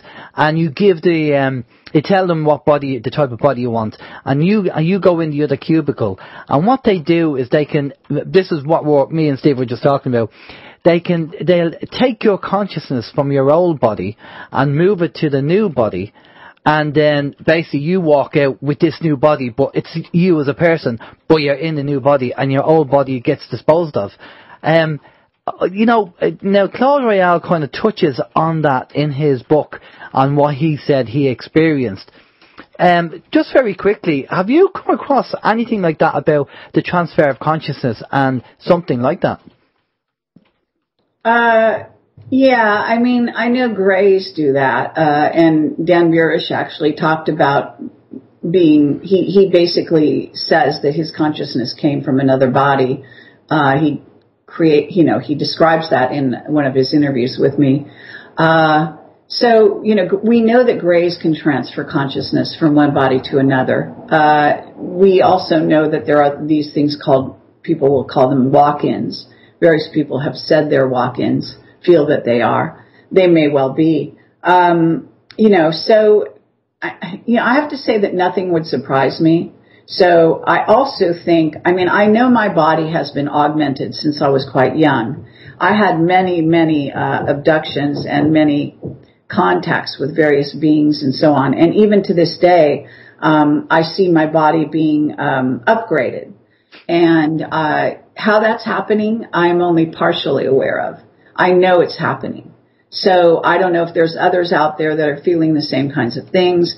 There are augmentations that do happen when you get abducted. You also get, sometimes you get sort of upgraded, so to speak, your frequency, your energetics, and then you enhance the body that you occupy. So there's a lot of aspects to that. Okay, because I think that's where we're going to be going, maybe 30 or 40 years' time, that maybe even not consciousness, but definitely, you know, when you need a new limb, they can grow it in some way, maybe stem cell research or something, or maybe the Randy Craig technology. Randy K technology, where they'll get in the machine and, you know, they'll be able to grow it. But, Kerry, we've reached that time. And again, just a big thank you for coming on the show. Great information. I know we could talk for hours, and there's a lot of rabbit holes we could go down, because each subject matter is so vast to talk about. And we've only just scratched the surface on some of the subjects, but it's great talking to you, and good luck with all the work with Project Camelot and all the work you've been doing. And you know, obviously we'll get you on again maybe next year, and we'll do a catch up again. I'm going to pass you over to Steve, and Steve's going to get all your details where people can track you down and they can find you. Steve. Yeah, we're going to get Walker Texas Ranger on this one. That's it. They'll track you down, so they will, Kerry. No, it's been great information. There's a couple of questions that we didn't get to ask, and I want to apologise for those people. Thank you for the questions, but I will forward them over to Kerry via the Skype, and if she can maybe give us an answer, we'll maybe give those out next week. We do have your information that you gave us earlier. We have the website there, projectcamelot.org. And you gave us bluescience.info as well. One of the listeners actually went to check Blue Science Info, and it didn't appear to work, so we did get an update. It's blue-science.org. Just hope that's correct. Any other links you want to throw out there, Kerry, just to so people can further, you know, they can check out more information? Absolutely. I mean, my main website is, and I think it might be bluescience.org or hyphen bluescience.org. Yeah. Anyway, I have to look for that website. But I can tell you that my main website URL is projectcamelotportal.com, and that we have now also got a duplicate URL that brings you to us, because people are finding that our URLs are blocked in certain countries. You can go to projectcamelot.tv and get here as well. So it's all those three URLs go to the same place. Okay. And I mean, if people go to a search engine, type in either your name or Project Camelot, there's a lot of information and a lot of interviews and plenty of YouTube coverage anyway. Well, and I suggest that people do, sign up to, subscribe to my YouTube for one thing. That's completely free, and there's a subscribe button on the main channel page. The main channel is just, if you put Project Camelot, it'll come up, or if you want the URL, it's, youtube.com/jagbodhi, which is JAGBODHI, combination of the word jaguar and bodhisattva, in case you're wondering where I came up with that.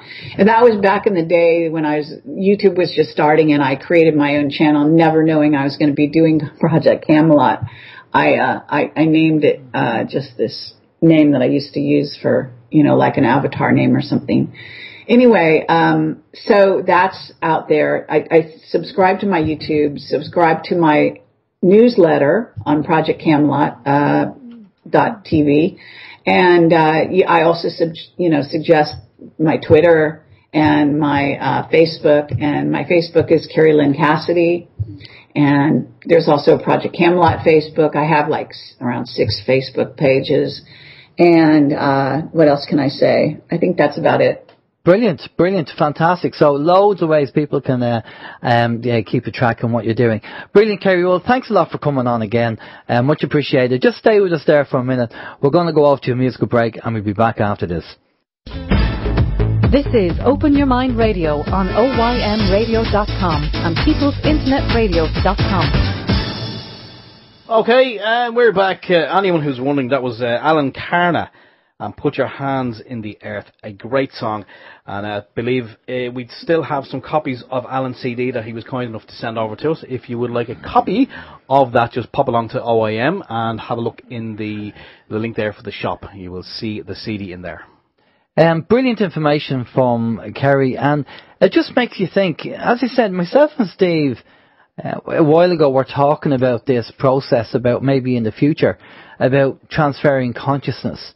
And the whole Claude Royale thing, I won't go into the whole details, but we had, Claude Royale was a French racing driver in the 70s, if you've never heard of him. And apparently he was going through a forest one day, he came across a UFO, and to cut a long story short, they took him up and they showed him a few things. And one of the technologies that they had was, they could produce clones with this machine. and he partook in the clones and had a great time with 6 of them apparently, female clones.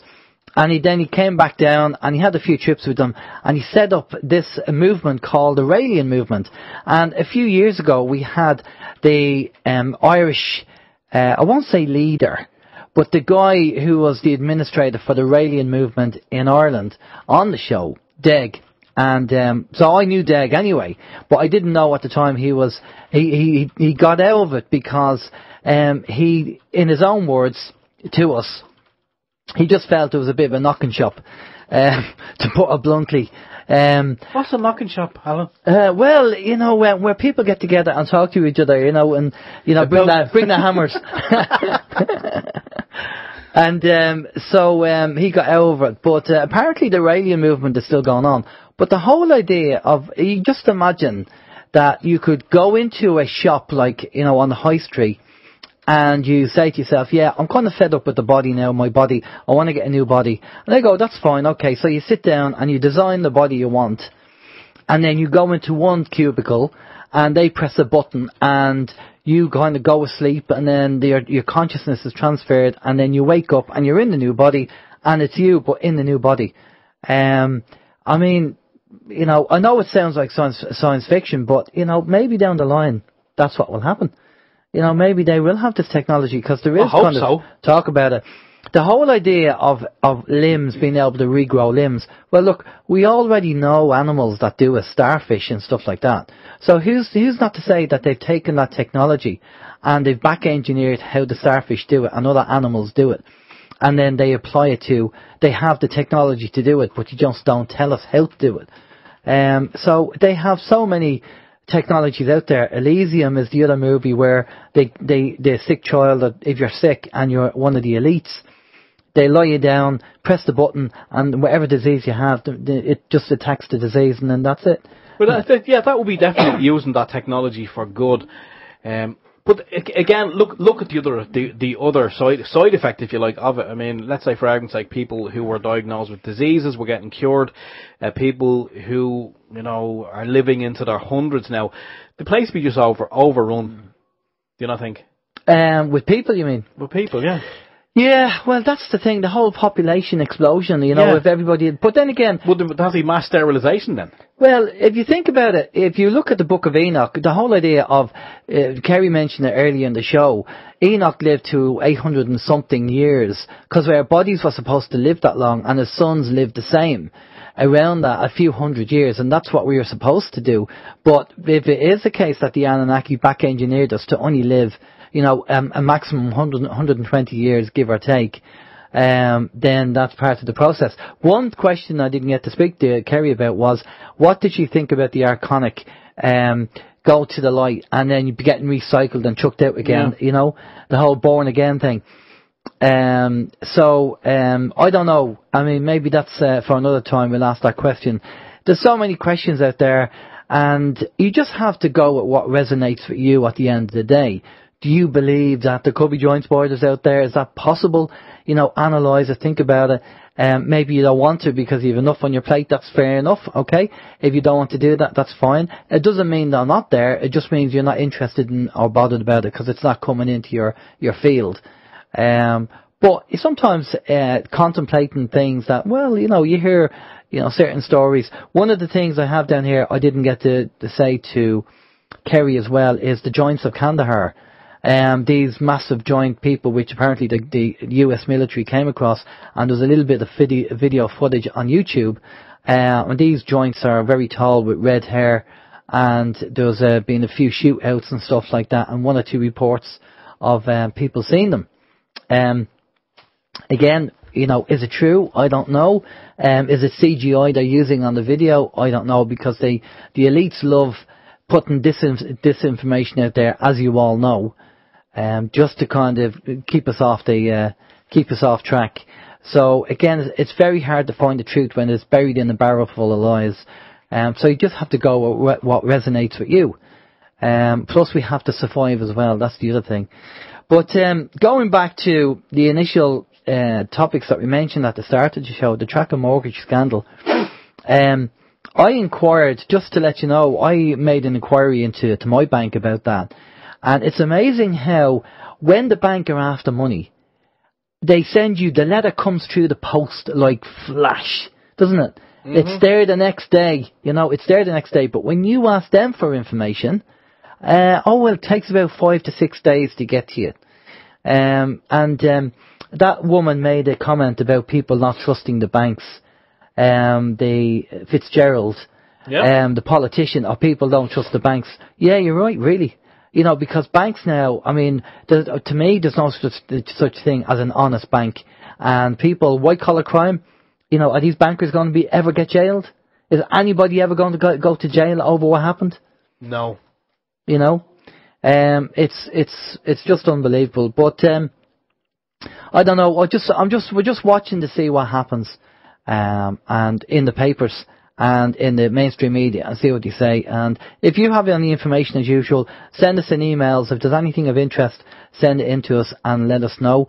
The Facebook support group is up and running, folks. So if you have joined up as a OYM supporter and gone through the website and got your t-shirt and stuff like that, as usual, and you're not in the group, if you don't mind going over to Facebook and signing up, even just to be in the group, because we're sharing information on that, by all means, do that, and then we'll see you there, and we can swap information. Because it's nice having a kind of private group that it's only there for the OYM supporters, and we can just talk about anything and everything. And the CIA and the FBI. Well, NSA, and the Irish government, the NSA. Yeah, there you go. Yeah, I know. Yeah, but we're not going to go too mad, really. Next week, right? Okay. Now, next week. Right, we have a chat on. We got an email in from a listener. I'm sorry I don't have your name, but they asked us to get a chap on called Steve Richards, and Steve Richards is in Australia. And Steve, the bio says, understanding man's internally created realities and the clearing of interdimensional interferences from parallel dimensions within human bodies. Wow, that's a bit of a mouthful, isn't it? So Steve is in Australia, so we'll be calling him maybe early in the morning. I don't have his website at the moment, but so it'll be 6 o'clock in the morning for him. Probably about 6 in the morning. Okay. But apparently he said he's used to doing that because he has students in America and stuff, so he actually does Skype with them. So Steve Richards is going to be on, that should be a good interview. And also after Steve, funny enough, we have a couple who are living off grid. And they're going to be coming on the show and telling us all about the off-grid living, the pros and cons to it, and how they manage it. Because if anything ever happens, we talked earlier, Steve, before we went live, just in case people don't know, there's a big kind of EMP test going on. I believe it's on the 4th of November in America, and even the AORL, which is the Amateur Radio Association in America, is getting involved in it. On the 4th of November, and it's a fake EMP. What happens if? So, keep an eye out for that. Is it another planned false flag? But we're getting to that time. So, for myself, Alan James, have a good week. Stay safe. If you have any info, send it over. We'll catch you next week. Bye-bye. Okay, I also want to say thanks to everyone who participated in both of the chat rooms this evening. Our own chat room on OYM and also People's Internet Radio. It was nice to have you all aboard, and thank you very much for the questions. The questions that I didn't get asked, I have fired over to Kerry. If she can answer them, then she will do so, and we can read those out next week. Just to let people know. I think Vin is up next on People's Internet Radio. We'll be back next Sunday at the same time. So until then, take care, have a great week, and look after each other.